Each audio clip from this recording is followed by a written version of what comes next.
as always. So we are starting another franchise review. I know this is some of the movies in this franchise I have talked about in the past. And before I get into it, if you have not ever seen, especially this first movie, please do not watch my video because there's going to be major spoilers, and I don't want to spoil this ending like it was spoiled for me. So turn me off now and go watch Sleepaway Camp, the very first one at least. So yeah, with that being said, obviously I am starting a Sleepaway Camp. Yes, we're going to do a proper review on this, proper franchise review. Like I said, I know I have talked about this a few times in the past. I know Jen over at Jen's Reviews from the Grave has talked about these movies as well. Like I said, I just want to give like a proper franchise review. I am going to do all the movies, all the actual legit movies, including part 4, the unfinished part 4, and that movie that's not even part of the series but tried to pull a fast one. So yes, so I'm gonna have to review that one again. I know, I'm kicking myself in the ass for that one. Anyway, let's go ahead and get started with Sleepaway Camp, released in 1983, starring Felissa Rose, Jonathan Tiersten, Karen Fields, Christopher Collette, who has been in a number of things, lots of voice work and everything. He was in the Manhattan Project, he was in the Langoliers miniseries and everything, lots of different things, along with Desiree Gold and Robert Earl Jones, who, fun fact, I'm sure most of you already know this, but is actually the father of James Earl Jones. Yeah! Craziness, right? But anyway, so this movie is, I know, very much kind of like notorious for being compared to, or I should say, kind of being a Friday 13th ripoff and trying to cash in on the whole slasher craze and everything. Yeah, okay, yeah, you know, it basically is, you know, I'm not going to take that away, but there is just something about this first movie and the second movie, the sequel, the direct sequel to this movie. There's just something about this movie. This is the type of movie, very much kind of like The Stuff, where the movie The Stuff, that came out in the same decade, where, you know, you go in kind of not expecting, you know, so many kind of social commentaries or anything. You just think, oh, going in for a slasher movie, whatever. But at least for me, because like I know when I first saw it, like, you know, and like I said, I had the movie spoiled for me, unfortunately. But like, you know, I watched the first time, and you know, kind of the more I watched it, the more I realized, like, wow, there's some layers to this movie. You know, this little quirky, offbeat, funny, and kind of scary movie. It's saying something. And I'll get into it. I'll get into all of that in a few moments. So basic premise of this story is we start off with a father and his 2 young kids. I'm assuming, I don't think it's ever been said or anything, if the 2 children at the beginning, those 2 young kids, were twins or what. I don't know. I just feel like maybe they were. I mean, they probably aren't. I don't think that's really, you know, essential to this plot or anything, but, you know, you definitely know that they're siblings and everything. They're with their father. The father,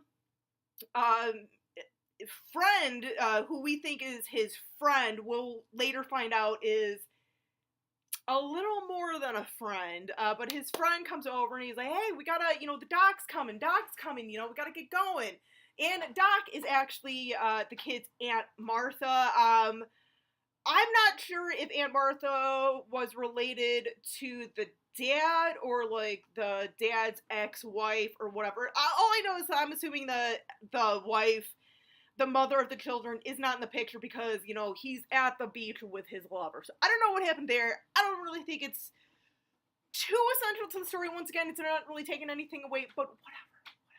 So yeah, so they're, you know, getting ready to leave. They're still, the dad and the 2 kids are still in the water, kind of just finishing up.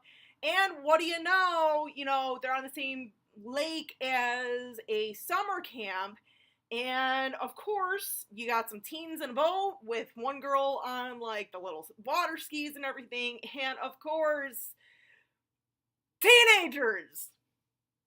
They end up kind of basically killing majority of this little family, the father, and we know for a fact one of the kids, uh, who we are left to kind of figure out that later on, or we're told later on that it was the daughter. The daughter. We come to find out that's not even true either. Here's the thing, too. Because I'm not even gonna like try and pretend to like, ooh, I had no idea. Yeah, I knew that that was the little fucking boy, because like the boy, or like the kid that was kind of swimming, kind of fluttering afterwards, the one that we know is the survivor, you can clearly tell it's the fucking boy. But fast forward 8 years later, and what do you know, here comes little cousin Ricky with his cousin Angela. You're kind of like, what the fuck? I thought the boy survived. Okay, whatever. I don't know. Maybe the little girl, the only thing that was the victim or was the casualty of this boating accident was that it gave her a haircut. Fucking no. I don't know.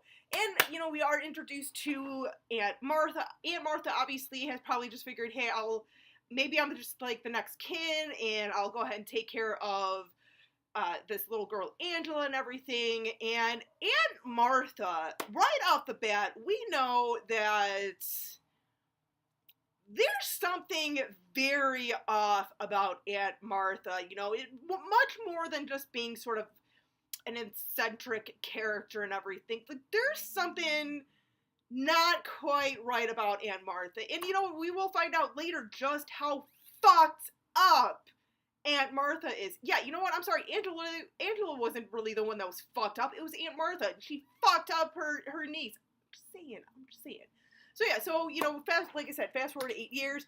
Kids are getting shipped off to summer camp. Ricky has been there before and everything. This is Angela's first time for some reason. But we at the same time, with what we found out towards the end, kind of maybe would make sense why this is the first time that Angela would be going to camp instead of accompanying her cousin all those previous times before. So, but yeah. So Angela, you know, shows up and everything, and very, very quiet. Like, I don't think Felissa Rose's character had like a single line of dialogue until almost halfway through the movie with Christopher Collett's character, Paul, kind of, you know, sort of checking on her after, you know, some boys were picking on her and everything in the hall. And, you know, he's like, okay, well, I gotta go, you know, good night and everything. And he's walking away. She's like, good night. You know, it's just like, you know, very, like, you know, you kind of feel for this character, Angela, because, you know, she's very quiet, she's very mousy. You know, she's probably still dealing with, you know, the effects of, or the aftermath of what happened years before and everything. So, yeah, you know, whatever. But, and she also has some, like, very unusual, I don't want to say unusual habits, but just some very unusual kind of quirks. Like, for instance, when she shows up first day and she's in the cabin, she's kind of, at first, folding some clothes or something, and then she just kind of stops and is staring at Judy. Judy, who is like the stereotypical bitch. Her and Meg are like two peas in a pod. They're both bitches. They're two girls that are picking on her and everything. But at the same time, it's almost as if Angela's kind of like looking at her like, okay, wait, she's kind of the queen bee. That's, you know, what a girl's supposed to act like and everything. It's just very, because she's sitting there just looking at her, you know, not moving and not even, like, blinking. I don't even think Felicia Rose blinked once in this movie. I swear to fucking God, that's a fucking talent on itself. So, you know, we've got these two girls, like I said, always picking on her and everything, you know, because she never really wants to join in on anything, never really wants to do anything. But interestingly enough, like, it seems like she's kind of a little bit, what do I want to say? Like, she kind of is, you get the impression that maybe she is a little bit good or a little bit better at sports than she's letting on, because, for instance, there was one moment where she was in the dance hall or whatever, the rec hall, with like a little like function going on, and she literally tosses a piece of paper wrapper into the trash can that's a good like few feet in front of her and everything. And I know that they had to reshoot that shot or do that shot a number of times because Felissa Rose just couldn't do it. but the way she does it makes it seem so effortlessly, and it kind of makes sense. Not saying that, you know, girls can't be good at sports or anything, but then also too, towards the beginning of the film, I think it was when she was watching Judy. Judy throws a pillow at her.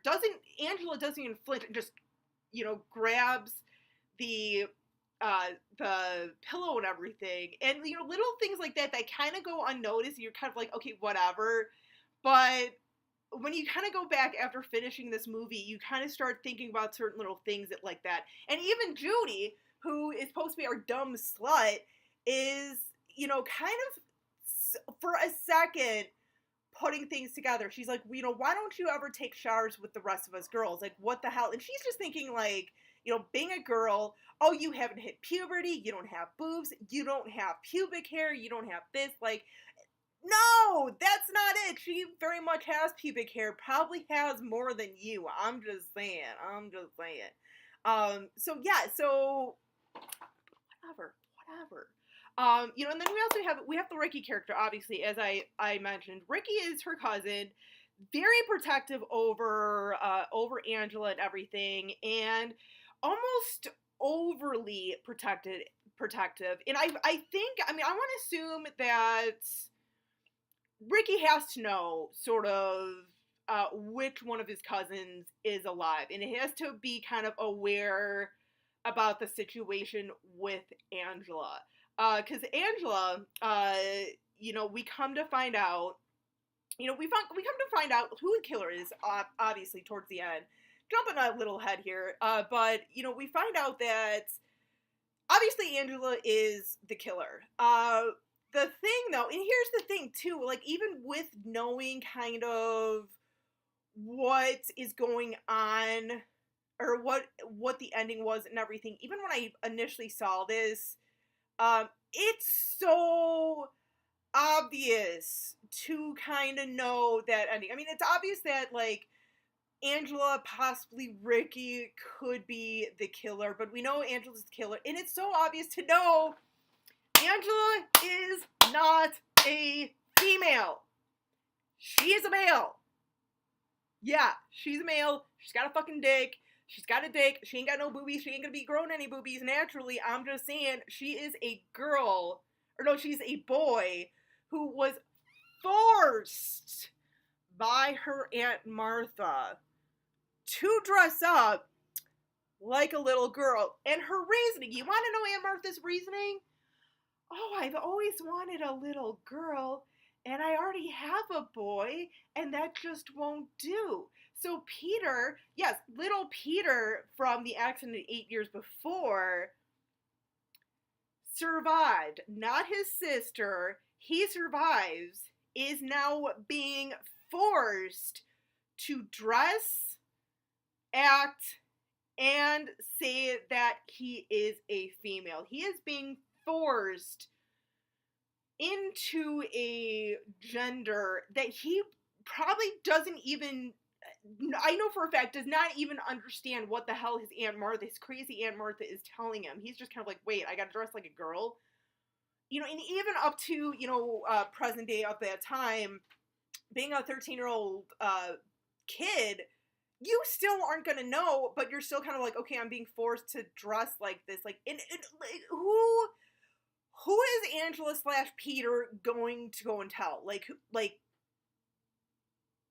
you know, and I would imagine that, you know, very much kind of like how Mrs. Voorhees was with Jason, like, Angela is probably the center of her world. Like, honestly, you know, and also, too, with that being said, the whole fan theory of Ricky being possibly a second killer in this, like, they were kind of tag teaming it, I could totally kind of back that up. I could kind of see that where Ricky kind of is snapping, Angela is snapping, and they're both going on freaking killing sprees. You know, he's probably snapping of like, you know what, like, I'm tired of, like, you know, defending my cousin, but it's really not my cousin's fault because my mom is completely fucking nuts.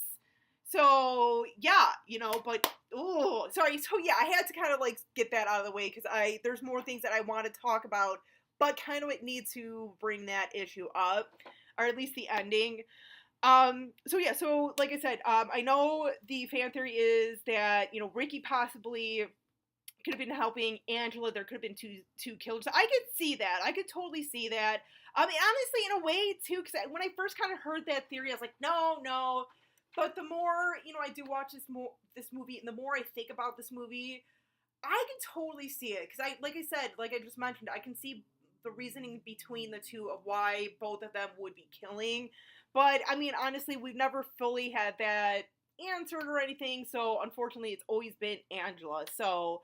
And also too, I know another reason why, a big reason why the whole two killers kind of came about is because the killing scenes, per Felissa Rose's mother, she's like, I know, my daughter's supposed to be the killer and everything. Like, I'm okay with like the ending and stuff, like whatever, as long as she's not really, involved in that scene, I'm okay with. But the other thing, and I don't want to sound like a prima donna or anything, but she's like, for a 13-year-old girl, I don't really want her, committing that stuff. And, the directors were kind of like, okay, like, no problem, whatever, besides, it's not like we see her face or anything while she's doing the killings. So they actually used Jonathan Tiersten in his hands for, like, all the kills. So, I think that too kind of helped a little bit, could have helped a little bit more with like, ooh, who's killing everyone. So, but yeah. And also too, going back to Angela and kind of like reasons why she was, killing everyone, like I said, I feel like she kind of just finally snapped.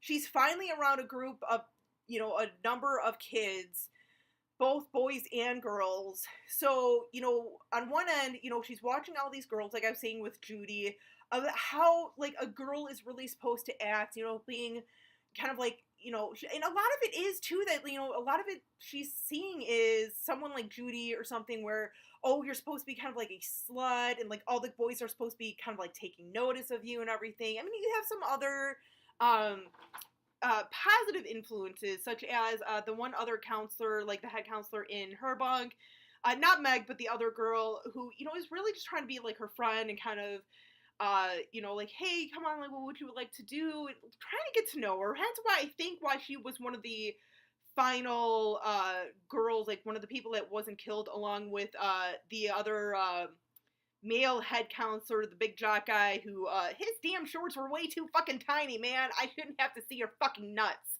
through your damn shorts. I'm just saying. Hashtag ease. Whatever. I think that's why those two are kind of, not killed, left to be alive, because they, both of those, aside from Ricky, were really the only other people throughout the camp that wasn't really giving her shit. I mean, like, yeah, you could argue Paul, but think about it. Paul is a guy who has taken an interest in Angela. Angela, who is still, you have to remember, she's still technically a boy being forced to dress up and act like a girl, so, she's starting to kind of develop, like, sort of like a girl sort of thing. Okay, well, this is the expectations of me to like boys and everything and act a certain way, but at the same time, as she's hitting puberty, it's not the female puberty, that, obviously she's not going to go through because she's a boy. She's going through a male puberty. So at the same time, some of these girls she's looking at probably thinking like, ooh, she's kind of pretty and stuff, because with Ricky and Paul, kind of hearing some of her conversations and noticing some of the boys, how they're interacting with the girls of kind of flirting and stuff, and people are kind of like pairing off. So here's Angela. You have no, like, she really has no one to pair off with until, like I said, you have Paul kind of like, hey, taking an interest in her and everything, asking her to like the movie, sort of like as a little official date. So, she's kind of taking a liking to Paul, but then of course once they're kind of at the waterfront and they start kind of, making out a little bit, certain things from Angela's childhood start coming back to her, like when her and her brother, when him and his sister were still alive. I'm sorry, I'm trying to like get the right verbs, but I'm like, she wasn't really a boy, or she wasn't really a girl. So, when her and her sibling were still alive, being younger, seeing their dad with his lover in bed, and they're like, because, even at that young age, you're always kind of taught, like, oh, boys and girls get together and stuff, like, very much not like how it is today, where it's kind of like, it's very much quite a bit more acceptable of, like, okay, like, yeah, you can love whoever the fuck you want, man or female, whatever. But anyway, so, you kind of get that, and she starts feeling a little bit of shame, because it's like, oh my god, like, I'm making out with another boy, I am a boy, like, so very confusing time for her, a lot of conflict, very conflicted on how she's supposed to act, she's, because once again, she's being told by her Aunt Martha that she wants a girl, and she's turning her into a girl, she's making her be and act a girl. So at the same time, she's like, wait, if I'm still a boy, I'm making out with him, does that make me gay? Does that make me look like my dad? Like, I don't know if that's what I want to do. So a lot of different things that she's being forced to question that, is being more complicated in her mind because of all of this different stuff that she has no say in about her own body and life. So, like I said, it's one of those things that it's like, I give this movie so much credit for, because for a movie that came out in 1983, and I know this probably was not the first sort of like kind of gay subjected type of movie, but I know it was kind of one of like the earliest and everything, and the like I said, the social commentaries and everything that that this movie kind of touched upon and brought up, like, I give it a lot of credit. Even like the second one, which I will talk about after I probably next week or whatever, whenever I post this video the following week.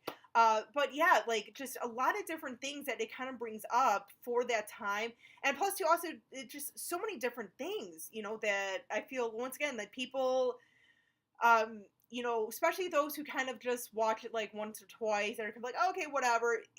Like, those of us, like I said, like, Jen and myself, love this movie so much and really kind of see so many different layers to this movie that's kind of, like, yeah, sometimes I will pop it in, not really think much about the story. I just want a good laugh and see some good kills. But this movie definitely has a lot to say about, sexuality and gender swapping and everything. And, what if you are in that situation where you're being forced to, be like this? And I know a lot of people will be like, oh, that's so far-fetched, but I mean, you kind of hear about that once in a while, not that often, but once in a while, where it's like, you hear those, like, crazy stories of, like, oh, parents forced a child to, be this sex or something, like, just things like that. So, and then I know that this is a very kind of sort of praised movie, and it's a kind of weird that this is praised so much in the LGBTQ community and everything. And I'm glad that they're embracing this movie, because it is one of those movies where I'm like, oh, I feel like it could be, like, taken the wrong way, but it's definitely seems for the most part being embraced by the community, and just kind of like, yeah, like, we're not going to be suppressed anymore or anything. Like, we are going to take charge of our lives no matter what the situation is. So I applaud you, Sleepaway Camp. I do. But anyway, those are my thoughts on Sleepaway Camp 1.